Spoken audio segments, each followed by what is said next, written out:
but this is an opportunity to comment on the draft EIR. I know it's a weighty tone. Hopefully people have been able to sort of work their way through it. The comment period ends on August 13th. 4 o'clock is when the county offices close, so either we've received it by then or we won't necessarily respond to it in writing. So the purpose of tonight's meeting is really sort of to help get comments, but we really are asking you to provide your comments to us in writing.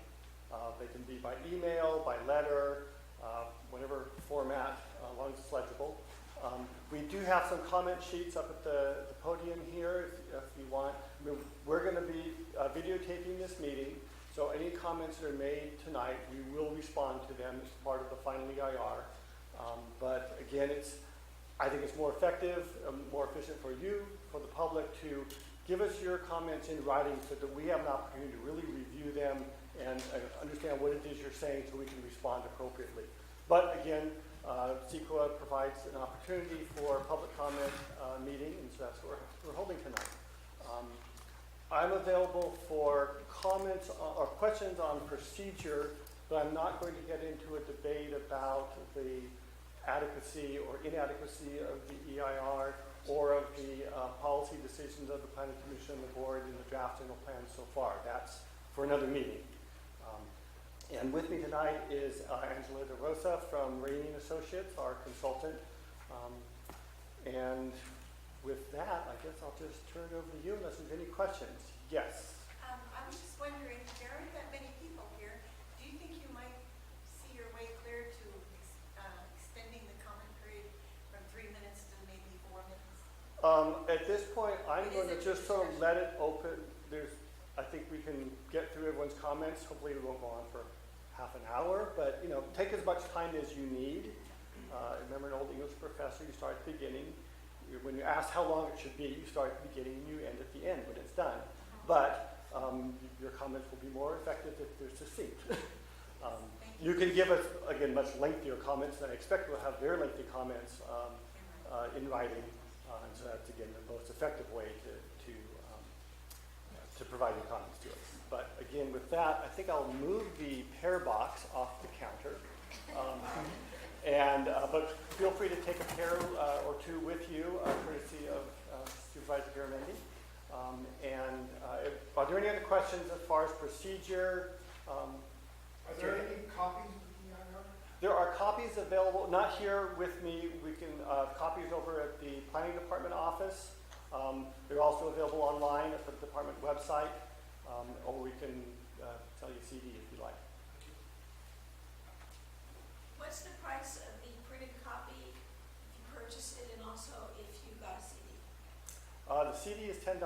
The printing cost was actually over $200 a piece, but we're charging $75. When you print something of this scale on a small run, it's very expensive. So that was the cost of the county, but that's it. Well, both of them. This is a draft, and they'll do the appendices. So is the CD the appendices? The CD is both. Oh, okay. Yeah. That's $10. $10. Okay. Yeah. Any other questions? Okay, so I will just let you roll. Feel free to stand up. If you could say your name for the record, and there's a sign-in sheet, if you could write it down so that we can know the spelling of your name, that would be helpful. And we'll be taking notes.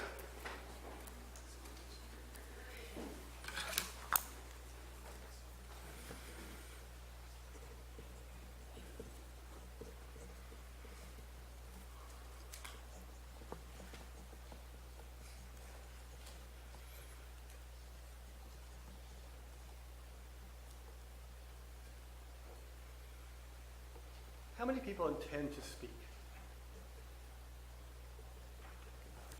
Half, okay.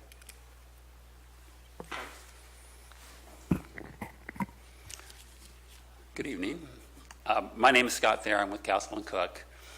And just by introduction, we have 2 developments in the county and 3 land holdings, all of which are in the Copperopolis area the two developments are the Copperopolis Town Square and Saddle Creek.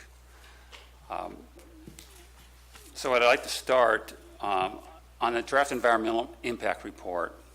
It talks about the project, and of course the project is the draft general plan. And what I'd like to point out on page 3-4 of the draft environmental impact report, it talks about the process, and the process of updating the general plan began in January of 2007.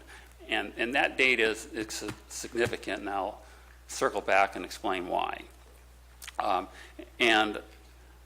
the update process, hundreds of residents, property, business owners, stakeholders participated in providing their ideas, passions, and energy to the plan for Calaveras County's future.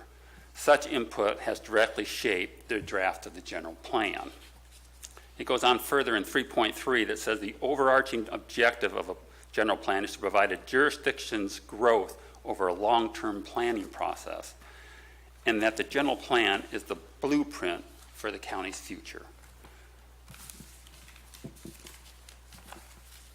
Where I'm going with this is the draft general plan started in 2007. Back in 2006, we filed land use entitlement applications for Sawmill Lake and Copper Valley Ranch. In 2007, in March of 2007, those applications were considered complete by the county.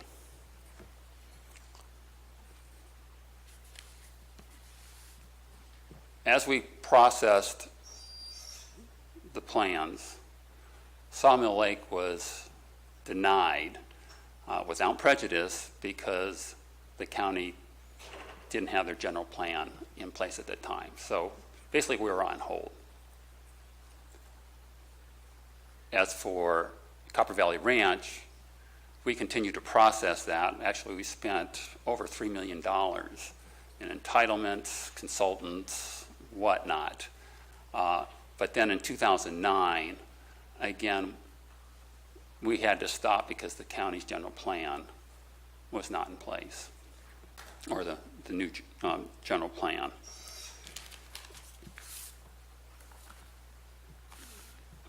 So where this is taking us is we've provided comments early on, and then in terms of seeing our comments, spending the resources with the county on trying to get these projects entitled, we've gone through the process a number of times, and especially Copper Valley Ranch, where it used to be on the general plan, the previous general plan, or the current general plan, as single-family residential. On the current draft, it's resource production. So it's been downgraded after we've already made application, specific plans, vesting tentative maps, spent, again, over $3 million, and really don't understand why, after all that time, resources, with the county staff, why the project got downgraded.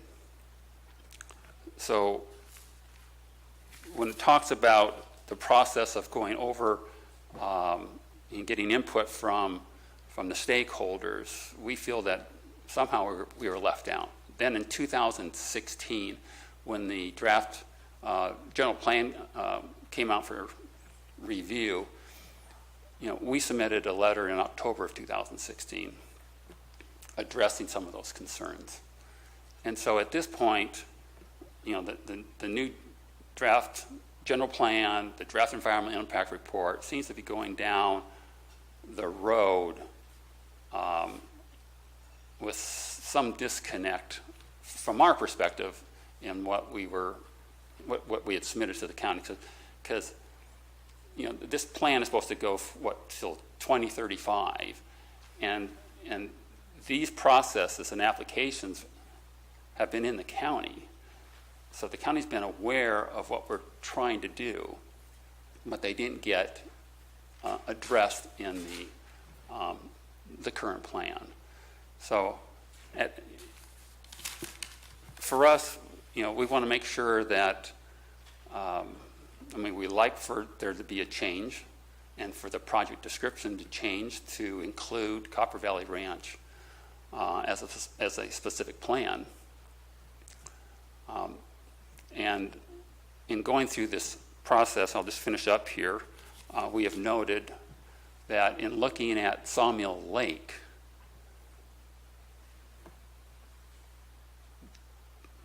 the draft general plan shown in the draft environmental impact report does not include all the properties that we have with Sawmill Lake. In fact, there are a number of APNs that have been left down, and we'd like for you to review that and include them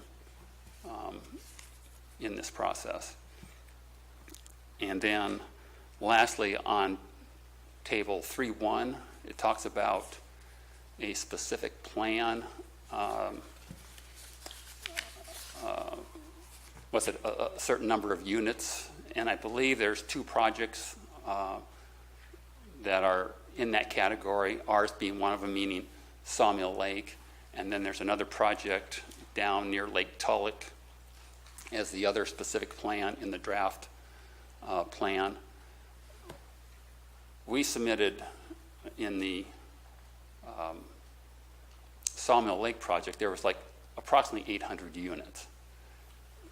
So we would like to know or confirm that there's approximately 800 units, that's what the county is looking at when they developed the plan.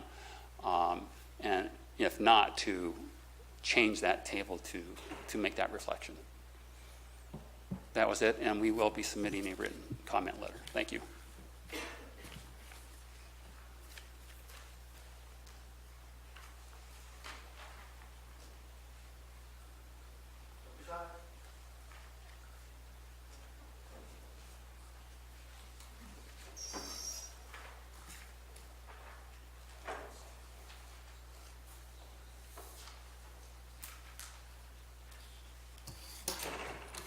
Marty Crane, Valley Springs.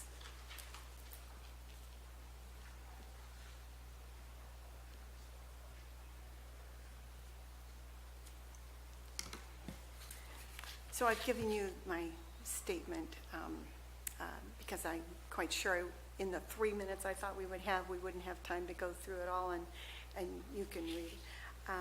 But what I want to say, somebody told me that once before. Policies that do not commit to reduce impacts are not mitigation measures. CEQA requires that mitigation measures be enforceable commitments to reduce or avoid significant environmental impacts. The county proposes as mitigation measures a number of policies and programs that do not commit the county to reduce or avoid significant environmental impacts. The following such policies and programs do not qualify as mitigation measures. Policy COS 4.10, should proposed developments within the county be anticipated to result in potential impacts related to the emission of criteria air pollutants, the county shall consider imposing mitigation measures. Policy COS 4.14, the county shall investigate the potential use of woody biomass generated through forest thinning and defensible space clearing for the generation of renewable energy. IMCOS 4.1, at the county's discretion, for development that is subject to a discretionary entitlement and subject to CEQA review, the county shall require project applicants to enlist the services of a qualified biologist to evaluate and determine mitigation measures at the county's discretion.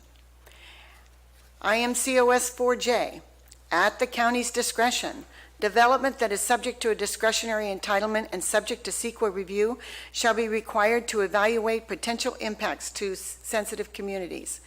That's at the county's discretion again. Policy COS 3.9, encourage development to be compatible with wildlife movement. IMCOS 4L, the county shall work with applicants to encourage preservation of enhancement of upland habitat for wildlife species on parcels containing suitable habitat. Habitat preservation and enhancement shall be encouraged. The county shall work with applicants to encourage development to be compatible with wildlife movement. Mitigation measures may include creek corridors should be preserved. IMPF 1D, the county shall consider the environmental benefits of facilitating joint use and facility co-location when evaluating the expansion of public service facilities. Shall consider. Many implementation measures in the plan identify mitigation tasks but provide no time frame for the task to be accomplished. Since the county can defer these measures indefinitely, they are not enforceable and do not qualify as mitigation measures. The people of Calaveras County deserve straight talk. The county needs to say yes when it means yes and no when it means no. People deserve to know when the county will protect the environment and when they will not. Only then can the people take the appropriate action on election day. When you continue to call these mitigation measures and work to push them through, I have to wonder who you're representing with this document. It clearly is not the people of Calaveras who have chosen to live here for the promised quality of life experiences and opportunities. So that's all I have to say about that. But another thing that really gnaws at me is when we removed the community plans and summarized them. So we distilled them down to what maybe one person thought it said. And I'm sure it misses the mark from what the community spent many, many, many meetings and hours and months creating. But at some point, the general plan is going to get updated again or amended. And someone is going to distill it down again. Pretty soon it won't look anything like the community's plans. So I have a real problem with not having them at least as a reference and having them in the package so that developers, when they come to Calaveras County with all this excitement and implementing one of their projects and opening a business, they'll know if they're welcome there or not. And if this community doesn't appreciate them, that one might. And they would be able to direct where they spend their development dollars instead of wasting them. So if we're going to be open for business, I think we should add the community plans to give the developers a heads up. So thank you very much.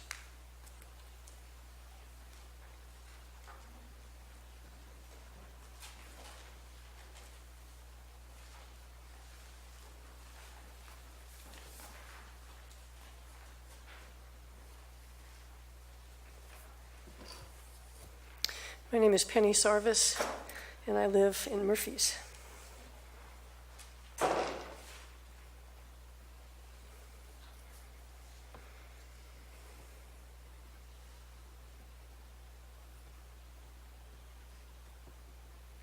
I looked at really just one part of the general plan, which was about greenhouse gases. The section of the general plan and draft environmental impact report that concerns me is the part about reduction of greenhouse gases and greenhouse gas emissions. The requirement to reduce greenhouse gas emissions comes from state legislation, primarily Assembly Bill 32, and does not actually derive from the general plan, but it is addressed in the general plan and the DEIR. The goal of meeting state requirements is stated in the general plan. COS 4B, greenhouse gas emissions associated with vehicular travel, electric power generation, and energy use in compliance with applicable state goals and standards. And then there's a main policy for doing so: develop and adopt a comprehensive strategy to assist in achieving the emission reduction goals of AB 32. The implementation measures provided for achieving these goals do point to an overall strategy, but do not provide enough specifics to guide or ensure follow-through. The two main measures provided are undertake a greenhouse gas emissions inventory to establish baseline levels of greenhouse gases generated from all major emission sources in the county, consistent with the requirements of Assembly Bill 32, and develop a greenhouse gas reduction plan outlining the strategies, goals, and actions for contributing to the overall reduction in greenhouse gas emissions consistent with AB 32. What are missing from these statements, and was mentioned in the previous comments, are timelines or steps, reporting procedures, methods, standards, anything that would ensure that the general plan commitments stated in the goals and policies concerning greenhouse gas emissions are actually followed through on in a timely and publicly accountable way. The draft environmental impact report gives a pass to all this lack of specificity. I am concerned because the general plan at the implementation level for these policies is inadequate, and because the DEIR allows that inadequacy to go unaddressed and uncorrected.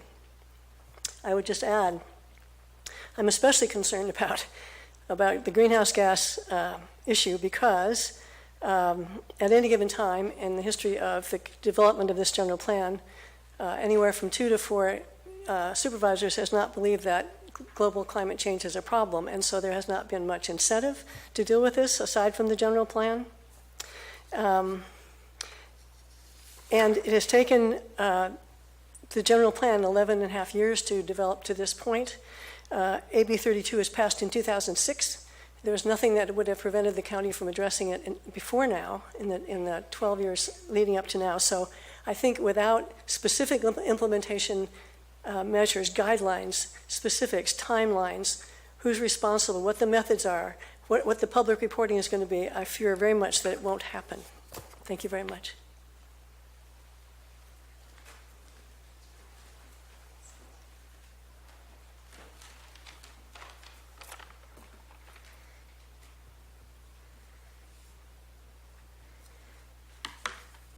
My name is Liz Gregg, and I work with the Central Sierra Environmental Resource Center as the Associate Director and Botanist. CSERC believes that the county will violate state law if it continues to propose the adoption of a general plan alternative that so greatly conflicts with State Department of Finance growth projections. The proposed general plan would permit more than double the amount of allowable development compared to the state's estimated growth projections. Additionally, the draft EIR shows that the proposed plan is likely to result in 24 separate environmental impacts that are deemed significant and unavoidable. The proposed general plan vastly inflates the amount of growth in the county to accommodate poorly mitigated sprawl development. CSERC feels that this inflation has made it impossible to mitigate the significant environmental impacts of the project. The plan encourages development to expand into agricultural and open space lands. We feel the Department of Finance projection alternative must be chosen under CEQA because the lead agency is required to adopt an environmental superior alternative if it's feasible. The draft EIR identifies the Department of Finance projections alternative as the environmentally superior alternative. And it also states that it meets most of the project's objectives. It doesn't mention any objectives that it fails to meet. We believe this alternative is feasible and diminishes the significant environmental impacts. We urge the county to choose the Department of Finance projections alternative to protect the rural quality of life, agriculture, the environment, and tourism, and to prevent excessive demands on county services, including limited water resources in the county.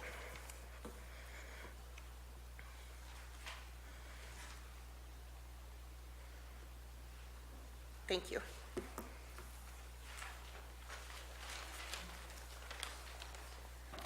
Hi.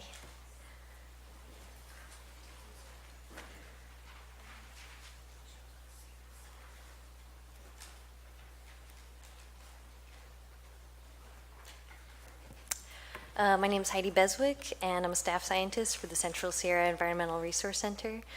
And I wanted to comment on the biological resources section of the draft EIR and some ways I think it could be improved. So in the text, numerous policies and mitigation measures are written with caveats and weak language that undermines any obligation for the desired action to be implemented. For example, the DEIR identifies 3 plant communities that are rare enough to warrant monitoring, including riparian woodland communities, which are the most likely to be heavily impacted by the new general plan. There are only 226 acres of riparian woodland habitat, as acknowledged in the DEIR. In other words, it's 0.03% of existing habitat. So, so we would like to have specific language in the DEIR that's just more exact. So, for example, having a mitigation measure that says all new development shall avoid any impact to riparian woodland habitat unless avoidance is determined to be infeasible by the CDFW. According to CEQA, whenever mitigation is feasible and can result in avoidance or reduction of a significant impact, then that mitigation shall be adopted. We feel it's feasible to direct all new development to be done outside of riparian woodlands. The DEIR also discusses wildlife movement corridors. The text explains that wildlife corridors have several functions, including foraging, breeding, and migration routes for wildlife populations. But the general plan does not contain any requirements to assure that new development avoids impacts in these corridors or that the county will establish a long-term network of protected wildlife corridors. Implementation measure COS 4E weekly reads that the county should consider CDFW data in order to establish guidelines for protecting important wildlife movement corridors, but no actual measure requires that the corridors be protected from new development. To correct this, we request a measure that provides meaningful protection for wildlife movement corridors. An example we suggest is new development shall be required to maintain the viability of wildlife movement corridors. Within existing communities, new development shall ensure that buffers of a minimum of 75 feet from the center line of a stream are left undisturbed along stream corridors. Outside of existing communities, buffers of a minimum width of 100 feet from the stream shall be left undisturbed. Where additional major wildlife movement corridors are identified by CDFW, appropriate protection of those corridors shall be required. We find language like this to be a little more enforceable, which is what we're looking for. In short, our center requests stronger language in the general plan's policies and implementation measures in order to ensure better protection of biological resources. Thank you.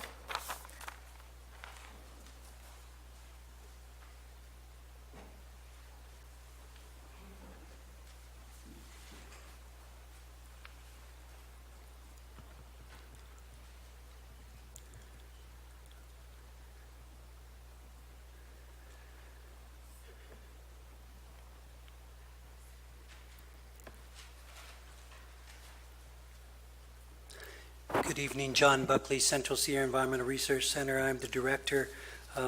We have three of us speaking tonight, partly because we've divided up a lot of this very thick document. We will be providing, as Peter suggested, writing written comments so that they're easily understood, and also because there's so much it can't possibly be fair to people to start going into all of it tonight. Overall, I will share for the consultant, it's very well written in terms of the information that's provided. What has already been identified, however, is, and it may not be the consultant's determination, but how mitigation shall be worded to make up for significant impacts over and over again has caveats, weak nebulous wording, and fails to provide clarity, and a number of speakers have already shared that. I just want to provide a few general comments, understanding that you're not responding tonight or that you're not the decision makers on this. But it's very frustrating because our center's been involved, I've personally been involved for perhaps 28 years or so in terms of planning here in the county, and at least 12 related to the general plan process and the update. The letter from Shute, Mahaley, and Weinberg at one point was used by the planning director at that time as the justification for why the county had to revise its general plan, because it was internally inconsistent. And yet at this point, after all of those years, it appears the county is headed toward approving a plan that does not come close to meeting clear legal requirements. It's as if the county is intentionally wanting to put something forward because of philosophical beliefs that doesn't meet the minimum requirements and that will simply end up being challenged and once again forcing the county to potentially go back to the drawing board. So The first part that's already been shared by at least one speaker is that it's important for the county to choose a legally solid alternative. In this case, the Department of Finance alternative meets that criteria. It is the environmentally superior one, and it can be the basis for the county moving forward with balanced planning, progressive new development, not a halt to development by any means, but adequate protection for rural values. And over all the years that I've been participating, I've heard people from all sides of the political spectrum talk about the need to protect agriculture, rural values, and open space quality of life. The draft environmental impact report accurately acknowledges over and over why impacts were judged to be significant and unavoidable. But what the DEIR has not done is said this is what could be done to diminish the significant and unavoidable impact, and it is feasible and reasonable to do these things. And part of that is what was already suggested, is remove words like encourage, may, should, to the maximum extent feasible. And one thing I had written down here in case the supervisors were potentially going to be hearing this is, you don't tell people we encourage you to pay your taxes. You don't tell people please consider obeying the law. It's just not, that's not what a government agency puts forward. It provides legal direction and clarity of that direction of what will be allowable. So the real key essence of what I'm sharing, and I know you are more or less the conveyor of information onto the Planning Commission and the supervisors, many of whom have very strong beliefs of what they'd like to see happen in the county. But our center hopes that the message that is shared is that we support the adoption by the county of feasible and meaningful mitigation measures so that those considering development know ahead of time what they can expect. They can plan and design their projects accordingly, and that with clear enforceable mitigation, the general plan will withstand legal challenge, which we're certainly evaluating with our legal counsel. And just as kind of an example, there is currently no requirement in the draft general plan directing new development to be located within existing communities or on adjacent lands. Okay, and you or the team of consultants identified that as an impact that's significant and unavoidable. So there's no reason that the general plan should not have a clear policy directing new development to be located in or adjacent to existing communities, allowing for, exceptions and providing steps that will lead to some action to mitigation with exceptions. But when there's a clear, obvious policy and associated implementation measures that can greatly reduce the significance of an impact, it's essential for the final EIR to identify that, and your job, hopefully, is to communicate to the Planning Commission and the Board of Supervisors why they should adopt it. This is not appropriate for debating claims made by any speaker or whatever. I will share that our center has been involved in Castle and Cook projects from the very first beginning of Saddle Creek. And I would urge that you look carefully in the files and communicate with planning staff as to what the actual status of Copper Valley Ranch was, and I can share that it was never ever deemed ready to accept public input and never was ever publicly released for any kind of scoping or any input, and that Sawmill Lake project, as I'm sure the planning department is aware, was effectively turned back in part because of local citizen activists as well as with our legal counsel, because it's at odds with land use designation in the current general plan. You can't approve a project that's in conflict with your general plan. My comment tonight on related to specific projects is you will make it even more of a burden to defend a new general plan if that general plan does not stay as a general plan, but instead begins to provide wish list changes to benefit proposed development projects that need to be evaluated on their own CEQA merits, separate from approval by the general plan process. So in closing, I appreciate the chance to provide general comments now. We will be providing very, very detailed input. And as was already given as examples, there is wording that in many cases provides clear mitigation that allows for new development in appropriate places, allows for it to build out.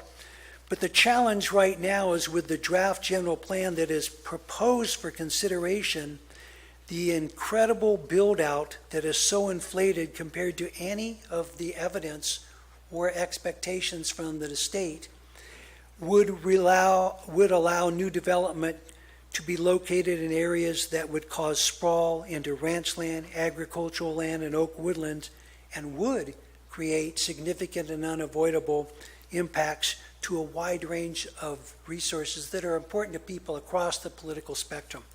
So I do urge that the county step back from trying to push forward an alternative that basically allows unrealistic and infeasible growth, and finds one that allows for not only to meet the expected growth, but provides for a reasonable amount of new opportunities for developers and projects consistent with CEQA and state policies.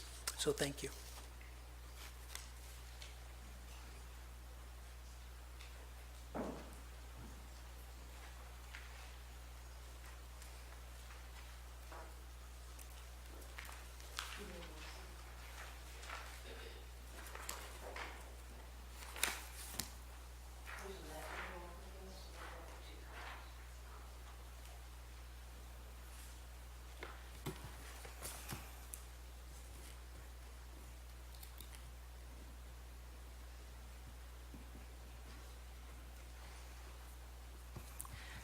My name is Joyce Teckle. I live at 2216 Evans Road. I've lived in Calaveras County since 1974. I am owner-operator of JT Kennels, and I am a member of MyValleySprings.com and the CPC. I am concerned about the proposed general plan and the final EIR and how it impacts on travel, roads, and safety, and will or won't be addressed. According to the draft 2017 Regional Transportation Plan, the RTP, the COG expects to fund the first $337 million in road projects, but not the other $363 million in projects. And that's from page 68 of that report. The numbers get worse when you look at local capital improvement projects needed to serve additional growth. The COG expects to fund only the first $35 million of the local capital projects and not the last $196 million of such projects. In addition, the draft Calaveras County General Plan's circulation element keeps roadway levels of service standards in place and only allows very limited exceptions. And that's draft circulation element policy 2.2. Thus, it is reasonable to conclude that these severe limits to transportation infrastructure funding will also limit local development and population growth. We strongly encourage the draft Calaveras County General Plan to prominently include this information in the introductory section in the circulation element. Now, this next item, I was looking for data, and I've questioned it in earlier comments that I made regarding this general plan, so this is what I found. Existing county roads with no shoulders or drainage are very unforgiving. Attached is a map of the accidents on Calaveras roads from 2011 to 2016. A total of 1,537 accidents are noted, ranging from fatalities, there were 34 of those, severe injury, visible injury, injury with complaint of pain, and 2, property damage only. Those were the classifications. Accident rates are a measure of the level of safety of county roads. We can no longer accept the failure to fund our roads. We don't want to pave the Sierras, but we do need safe roads for residents, tourists, commercial pursuits, pedestrians, and alternative travelers, and also, hopefully, be able to avoid becoming Sonora.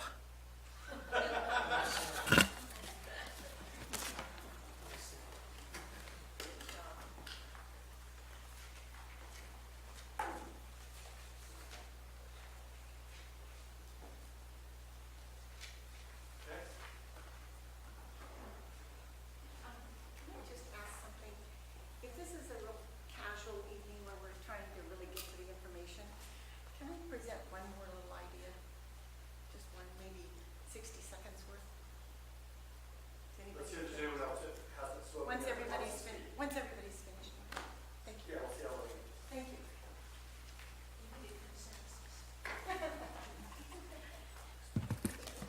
Good evening, Vicki Reinke, Angels Camp. And I have been working on reading through this EIR as best I can. But one of the things I want to bring up is the fact that this EIR really moves this general plan from a general plan to central planning, which concerns me as someone who believes in free markets and the natural way of doing business. So I just wanted to remind everybody of a couple things. And again, this is based on the general plan, but it's the EIR that's pushing this general plan back into being something very precise. And you heard today words like shall encourage, shall consider, and that's not being taken very well. It needs to say you must do this. To me, that's taking control of people. And the majority of the properties we're talking about are privately owned. And I don't believe we should do that to people who own their own property. Anyway, the general plan takes away the rights of the individual property owners by predetermined use of individual property. And the general plan should be general to accommodate future growth as the free markets determine. The Calaveras County requests that the general plan be written in very general terms. It should not lock in decisions that will be made in the future. It needs to leave open options for private property owners to develop and use their property as they determine within reason. It needs to allow for business to expand in Calaveras County as the market determines. It needs to allow the private industry to harvest our resources that have been the economic engine of this county for over 150 years. It needs to leave open public land for public use. It needs to allow for housing to be built as a population and markets determine, not us. It shall allow for roads to be built as growth occurs. And to me, this is what free society expects from our government, and I hope you'll take these comments into consideration. And I know that there's mandates by our state on these EIRs, so I hope to ask also this question, and you may not answer it right now, but what is mandatory in these EIRs? Because I read things in state code regarding local control, and it says things like, and this is under the general plan, authority for the scope of a general plan. And it says the legislature finds that the diversity of the state's communities and their residents requires planning agencies and legislative bodies to implement this article in ways that accommodate local conditions and circumstances while meeting its minimum requirements. So I would like to know what a minimum requirement looks like. And with local land use planning process, recognizing that each city and county is required to establish its own appropriate balance in the context of a local situation when allocating resources to meet these purposes. and the general plan may be adopted in any format deemed appropriate or convenient by the legislative body. And the legislative body that they're talking about in here that I understand is the Board of Supervisors here in the county. So our Board of Supervisors actually should have a lot of say in what's going on with this general plan. And I get the impression that that's not true and that we just have to do whatever we're told. So I want to make those comments. I want to reiterate the fact that private property and growth by natural circumstances is really the best way to go. And this county, it's over, couple hundred years old almost, or at least 150, and it's doing just fine. We have ranchers who own a lot of property here. They don't want it sold. They don't want to build on it, and that's fine. That's their property. So I guess I feel like we're trying to solve a problem that isn't even here. So I hope you will take those in consideration. Thank you.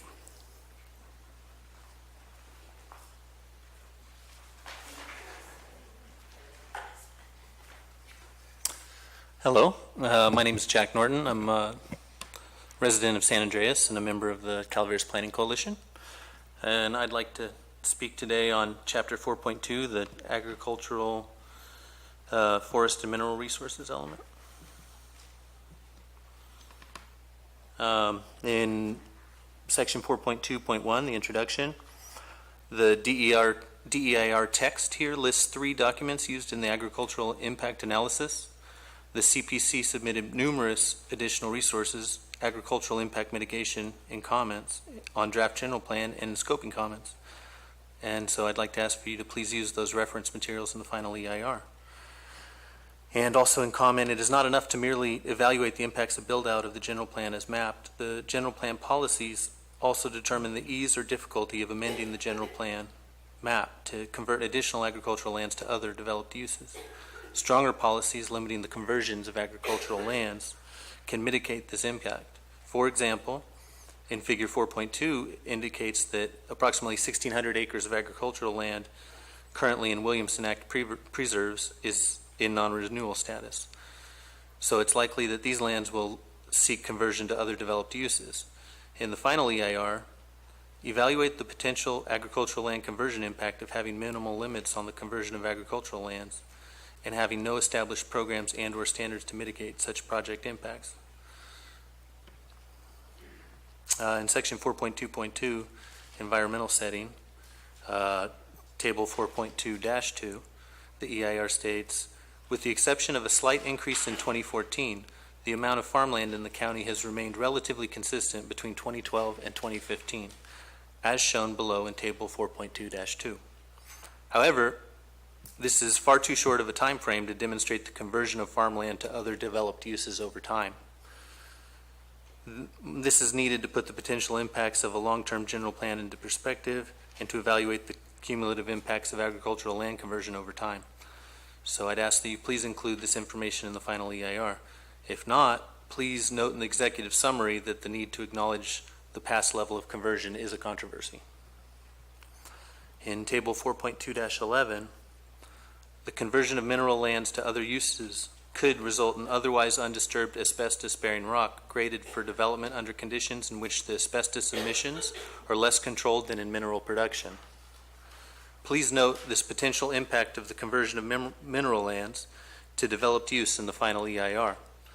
If not, please note in the executive summary that the need to acknowledge these potential impacts of mineral land conversion are a controversy. In Table 4.2-12, the DEIR identifies as part of the existing setting the regulatory context. This section identifies part of the carrot, such as tax incentive, and the stick, which would be regulation, associated with the carrot and the stick approach to regulation. However, missing from this in the DEIR is any mention of the many other incentives provided by federal and state governments, private foundations, and that which can be provided by local government. In the post-regulatory era, these incentive programs are an important part of the context in which regulation operates. As such, they provide a huge opportunity for local governments to soften the blow of regulation and to feasibly mitigate the impacts of general plan build-out. In addition, they provide the opportunity to fund programs for long-term preservation of agricultural and forest lands, as well as the products and ecosystem services they provide. Failing to provide this information in the DEIR fails to inform the decision makers and the public regarding ways to feasibly fund future impact mitigation and resource conservation programs.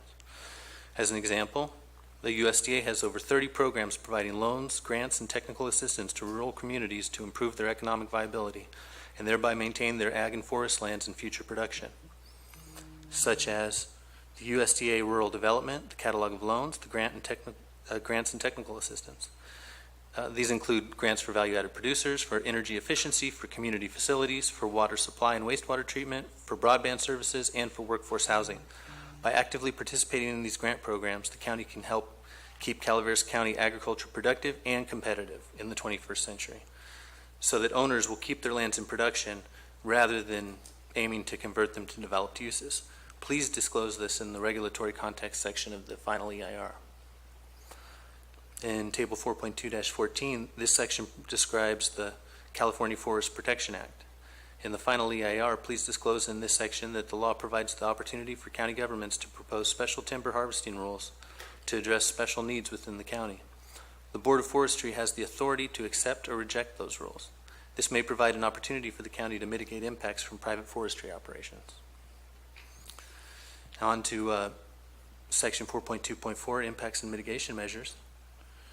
Table Figure 4.2-14.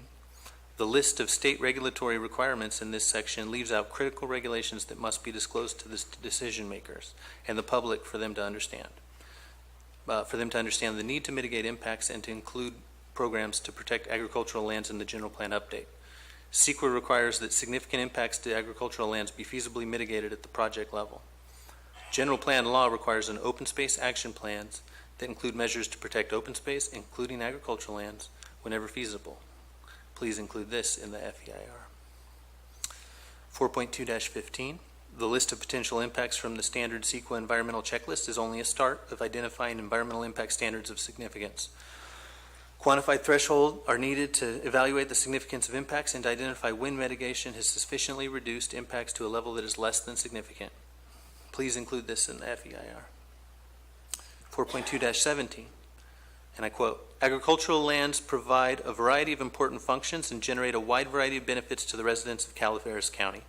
For example, agricultural lands produce commodities that generate various economic benefits in the form of local jobs and revenue, contribute to the aesthetic value of an area, such as green belts or transition zones, and create a variety of foraging habitats for wildlife species. In addition, the conversion of agricultural land has hydrological implications, as loss of farmland changes the existing watershed and may reduce groundwater recharge areas. Please mention this in the existing setting part of this chapter. 4.2-17, I'm getting towards my end here. 4.2-17, development occurring under build-out of the draft general plan could potentially eliminate or modify important agricultural resources. In addition, build-out could result in fragmentation of existing agricultural areas. Fragmentation of existing agricultural lands may increase nuisance effects resulting from urban expansion into ag areas, also known as edge effects. Those should be self-explanatory, but edge effects include noise, dust, odors, and drift of agricultural chemicals. From the agricultural perspective, conflicts with urban development include restrictions on the use of agricultural chemicals, complaints regarding noise and dust, trespass, vandalism, and damage from domestic animals, such as dog-eating chickens or whatnot. So such conflicts may increase costs to the agricultural operation, and combined with rising land values for res development, encourage the additional conversion of additional farmland to urban uses, which diminishes our rural character. While this is a nice description of the potential impacts of the general plan, it neither quantifies these impacts or depicts them on the map. Which changes to the land use map may result in fragmentation of agricultural land? Which changes in the land use designations may have an adverse edge effect? Unless decision makers and the public know where these problem changes are, we can't consider ways to reduce their impacts. Section 4.2-18. Instead, this EIR, and I quote again from the DEIR, instead this EIR focuses on potential impacts associated with conversion of agricultural, forest, and mineral resources that would not be protected by the resource production or working lands designation in the draft general plan. This analysis leaves out the potential under the general plan for the conversion of lands initially included in the resource production or working lands designation, but that are allowed to be converted without specified impact mitigation under the terms of the general plan and the zoning ordinance. Mere inclusion in the resource production or working lands designation in the absence of some other protection does not guarantee the long-term protection of ag and forest lands. And as I previously pointed out, many agricultural lands have been converted to developed uses. In many circumstances, development approvals are not on lands initially designated for developed use under the old general plan, but are the results of general plan amendments from natural resource lands to developed lands. This is a foreseeable impact of the general plan that neither restricts nor specifies mitigation for those impacts. So the final EIR should identify the proportion of past ag land conversion that are a result of general plan amendments and the proportion of total development that resulted from the conversion of ag land. It should consider the impacts if a similar proportion of total developments in the future resulted from similar general plan amendments. Then the FEIR should consider ways to mitigate that impact. To fail to do so would be to ignore the most likely means of converting of ag and forestry land to develop uses as a result of the general plan update. In section 4.2-18, the draft general plan includes policies and associated programs that are intended to retain agricultural lands within the county. The land use element of the draft general plan includes the following goals, policies, and implementation measures related to protection of ag, forest, and mineral resources. The FEIR needs to explain to decision makers and the public that the county is not legally bound by the broad goals in the general plan, nor by policy or implementation measures that are optional rather than mandatory. As a result, the goals and optional provisions of the general plan listed below in the EIR cannot be relied upon as mitigation measures. If this is not made clear to the public and decision makers, they may get the incorrect impression that these general plan provisions provide more legal protection for ag and forestry lands than is the case. As an example, the existing provisions in the draft general plan were all in place at the time the Planning Commission decided to designate an additional 5,000 acres of ag land for developed land use in 2016. Thus, those policies did not effectively protect those agricultural lands from being made available for developed use. So the final EIR should also consider the impacts on ag lands as a result of by right and ministerial approvals that do not get reduced by impact mitigation and are not required to comply with the general plan. In section 4.2-18, and I quote, IMLU-2A, Title 17 of the Calaveras County Code, updating the zoning ordinance, Title 17 for the consistency with the general plan. My question is, what portions of the county code are not consistent with the new general plan and will have to be amended to become consistent? What impacts may result while development continues under the obsolete code? Are there ways to mitigate these impacts by restricting certain developments pending the update of this code? Or by identifying interim standards in the general plan that will apply to such development pending the code update? And finally, in section 4.2-18, and I quote, Policy RP 1.1, limit the intrusion and encroachment of incompatible uses that may affect resource production lands. Policy RP 1.2, require newly created or lot line adjusted parcels adjoining resource production lands be of adequate size and compatibly zoned to minimize potential conflict between the uses or potential uses on resource production land. Maybe you can see where I'm going here. What are the compatible uses adjacent to resource production lands, and what are the incompatible uses? Unless these are defined, the decision makers and the public cannot determine the effectiveness of these policies in reducing impacts and the need to improve their effectiveness. A general plan is expected to be clear and not to be vague. What is the appropriate size of lots for incompatible uses adjacent to resource production lands? Same style of question. Unless investors know, they cannot properly participate in the market. Unless decision makers and the public know, then they cannot be sure that the policy will be effective or whether it needs clarification. A general plan is expected to have such standards, and there is nothing that prevents their use. Thank you very much for your time.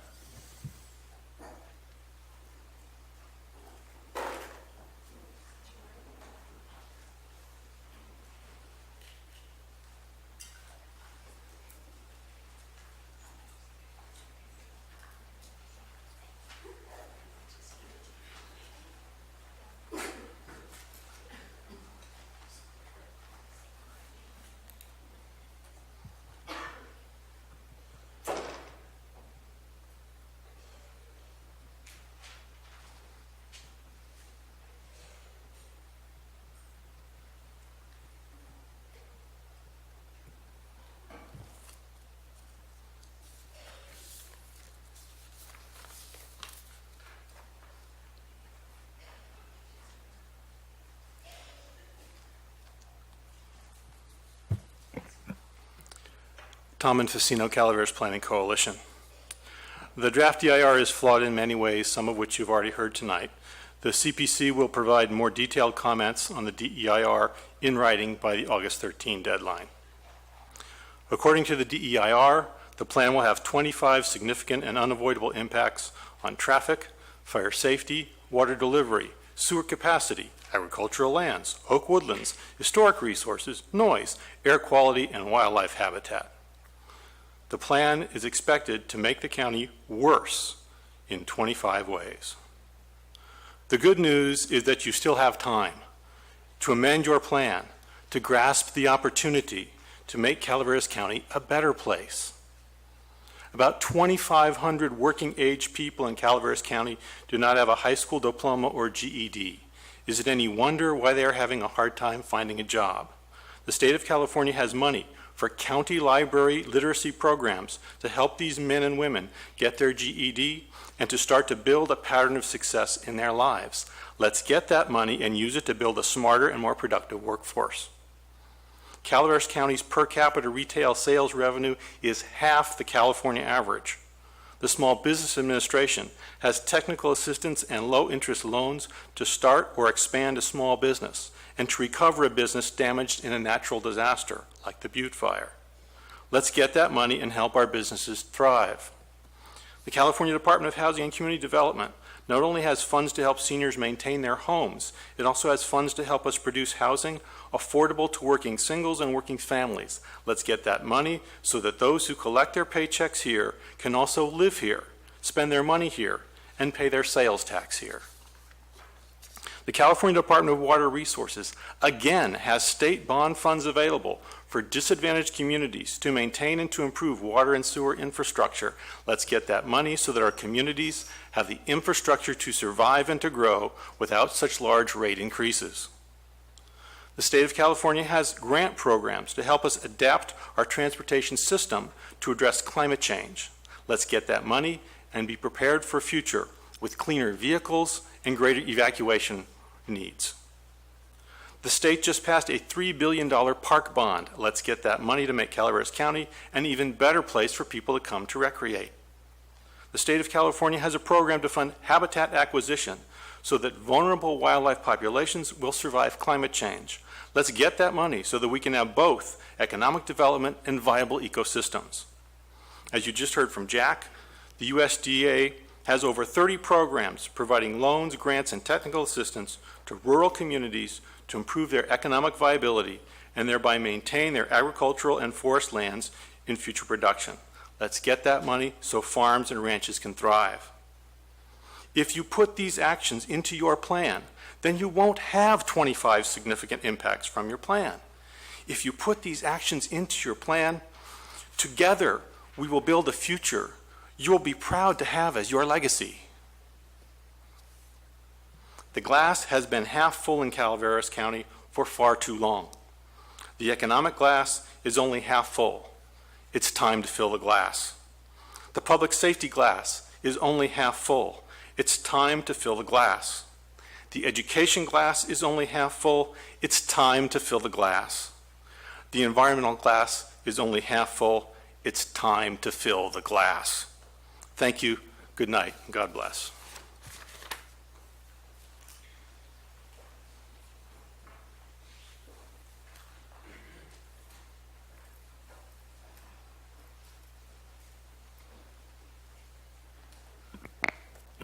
Hi.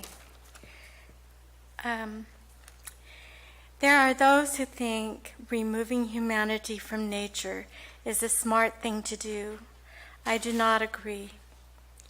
Leaving things undisturbed along riparian waterways is inviting the massive forest fires we are seeing in this state as we speak. The area is also impacted when summer after summer these fuel-loaded fires melt the soil to the point of impermeability. And we're well aware of the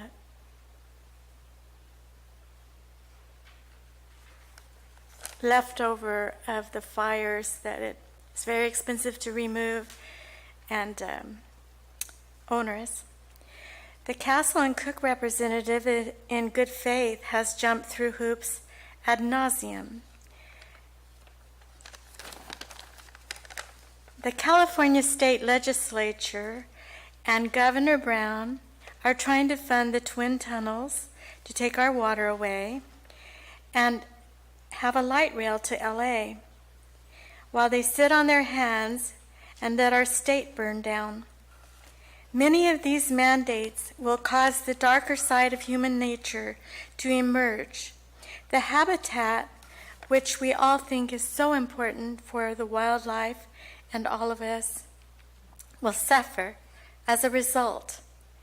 Trees and habitat will die through many different means that have been listed already. When we bought our property, we could not crawl through it.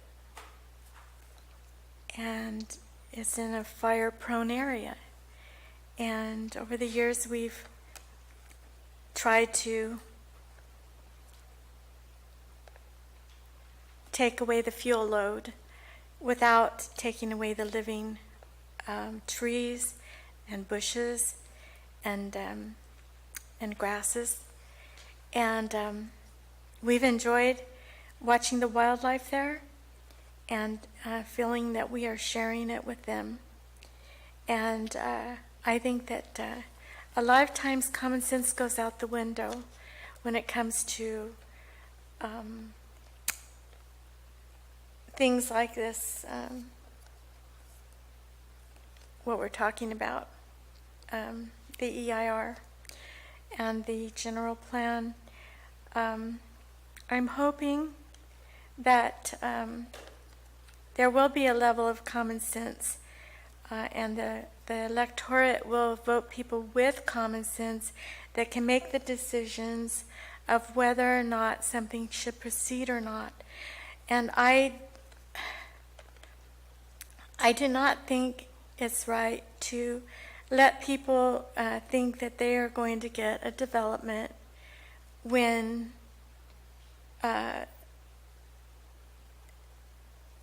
this Castle and Cook representative has stated, that he's been doing this for quite a number of years and trying to jump through these hoops and having a very difficult time. I think that it should be expedited so that if somebody's going to do it, let them do it. Get it done, and don't let them hang on the end of a stick. If you're not going to let them do it, let them know. You can't do it. Don't let them spend millions of dollars for nothing. Thank you. Sorry, what was your name? Patricia Gordo.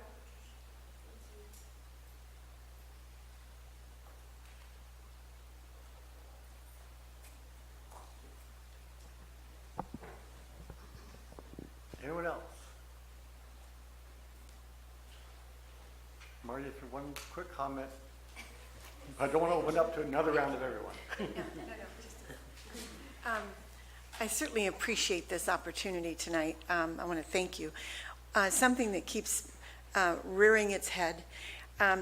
If I and maybe 6 or 7 friends pooled our money and we spent, say, a couple $1,000s, and we went to a contractor to purchase a product that they had to develop, and then they never gave it to us or never let us see it,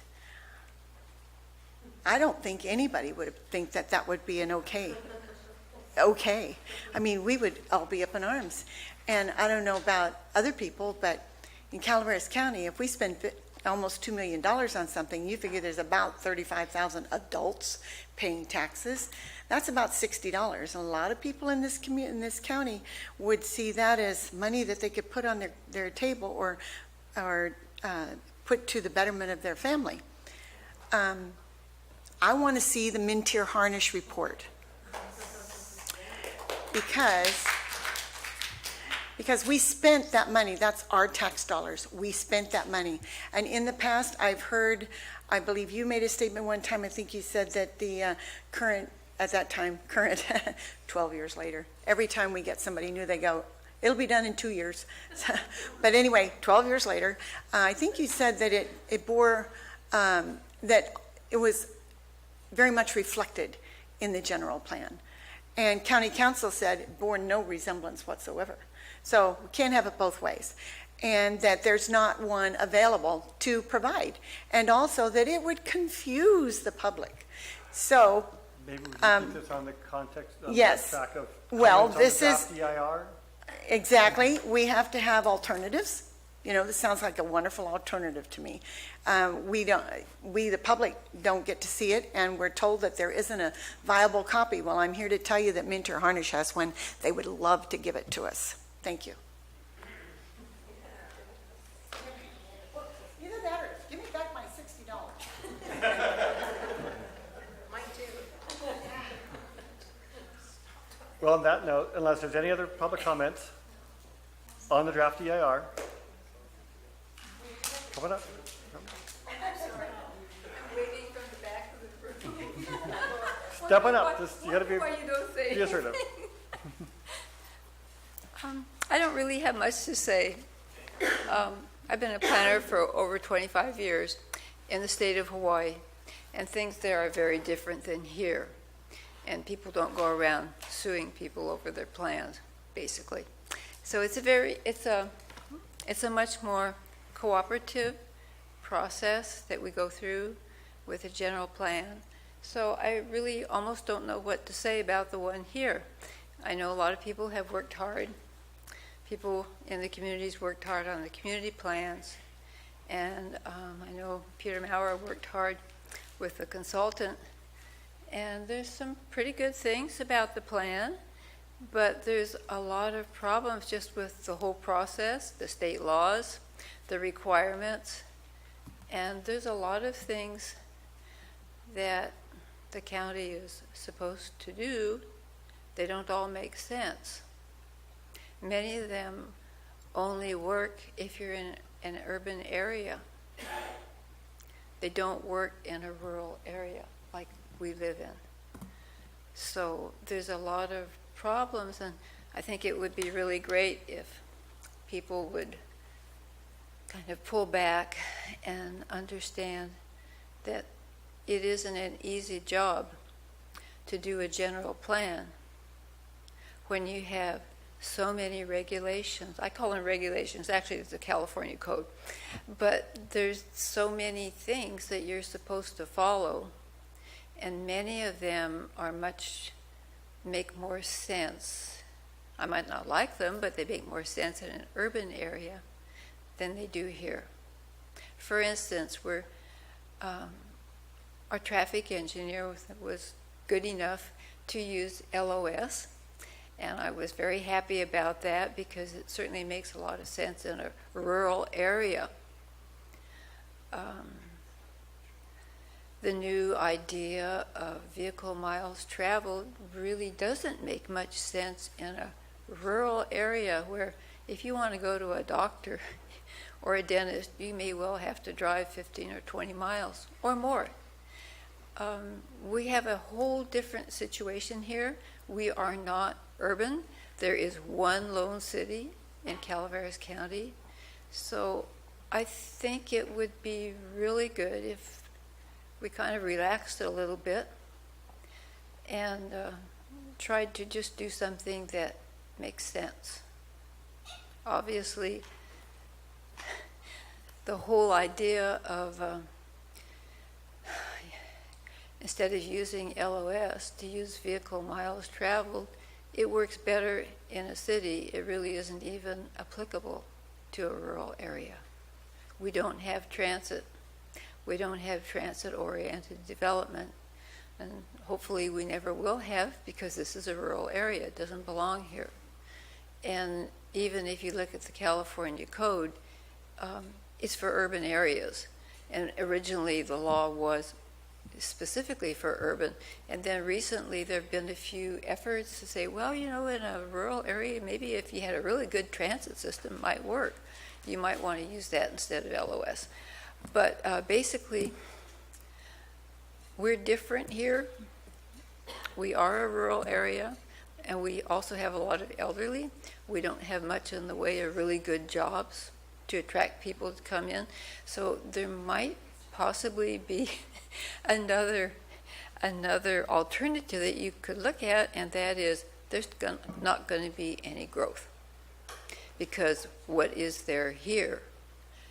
Will people want to come here if they can't have a lawn because they're supposed to conserve more water than they're conserving now?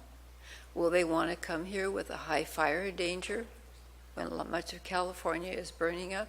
So everything that you folks are worried about may never happen. We may never see growth in the next, until 2035, there may be no growth, or maybe it'll be 0.5%.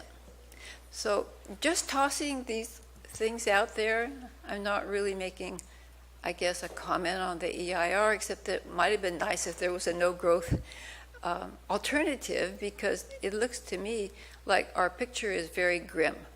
When you look at the fires, and you look, I know there are efforts being made to clear the brush right now, and that's really commendable, to try to clear out the forest so that there is less fire danger. I appreciate the volunteers and the people who are doing that. There's a lot of people who try to make this place a better place to live for many of us, and to help out people who are old and can't fix up their houses. So maybe it would be good to kind of step back and not think so much about suing and having to comply with certain requirements. We don't have much money to comply with any requirements. So that's really all I have to say. It's just a different way of looking at it, a different way of thinking about it, not recommending anything. That's it. Thank you for for listening. And what was your name? Anthony, Antonie.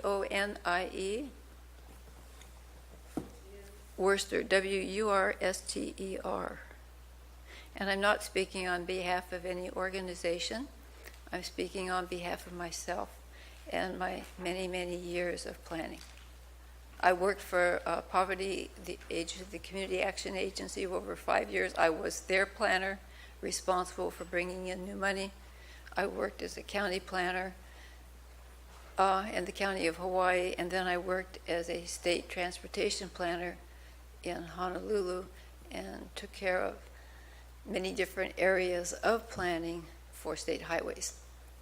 So totally different background, totally different, but we kind of all got along, and the feds kind of helped us, and the state and the counties, and we worked together, and our county council members were not afraid to tell the state that, we understand you've got this law, and we understand that EPA is after you and people can't have their cesspools anymore. But guess what? We've got all these 80-year-old seniors in Hilo, and they cannot afford. Some of them, I'm like, God, they have to get a pump because a sewer line is higher than the ground their house is on, and they can't afford it.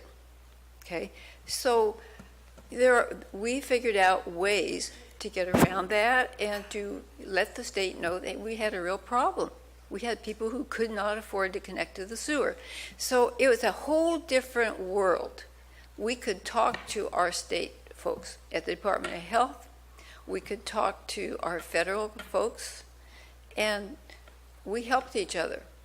And it's a wonderful way to be, and I would love it if the people in this room and the people in the county generally would try to help each other, and the different levels of government would try to help each other come up with a plan that could possibly be implemented, but would also contain a no-growth scenario, because I'm horribly afraid that may be what we're looking at. Thank you.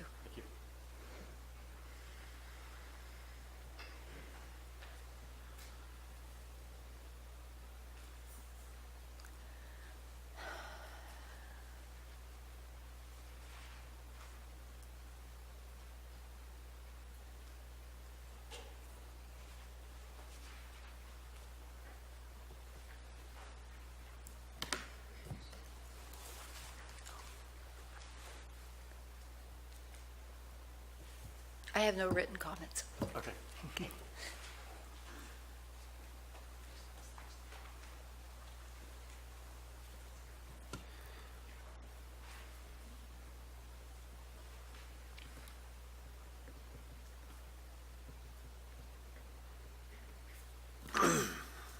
Benjamin Stopper, District 5.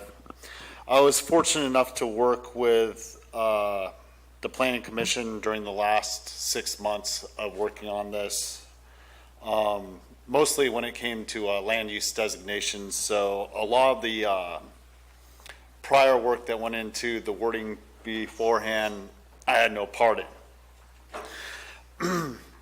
One simple interest that I had getting involved is our water rights and preserving our water rights through the state of California, post 1914 water rights, riparian water rights, so on and so forth, bears a burden of proof of need. In California, we have more paper water rights throughout the state than we have storage when they're full. So every other given year, we're pretty much in a drought situation. The state, I believe, 2013, 2014, the State Water Resources Control Board did say that to retain your water rights that are post 1914, the proof of burden of need lies within your general plan and your plans moving forward in the future. And this is where much of my concern lies, is that Calaveras is actually water rich. This is a source of water. We have major rivers. The Stanislaus is one of the between the upper Shasta and the upper Stanislaus River is the cleanest producing river in the state. So I see certain things in this general plan that have been brought up tonight that are of good concern throughout the community, I think on both sides, and that should be addressed through this comment period. But I also see the importance of finishing a general plan for our future so we may proceed as Calaveras County. So I only ask that as we proceed, please address these comments so that we can come to a united conclusion, possibly address them in the final EIR or the final general plan and the EIR, so we can move forward together in Calaveras County and be prosperous together and still maintain our quality of life. Thank you.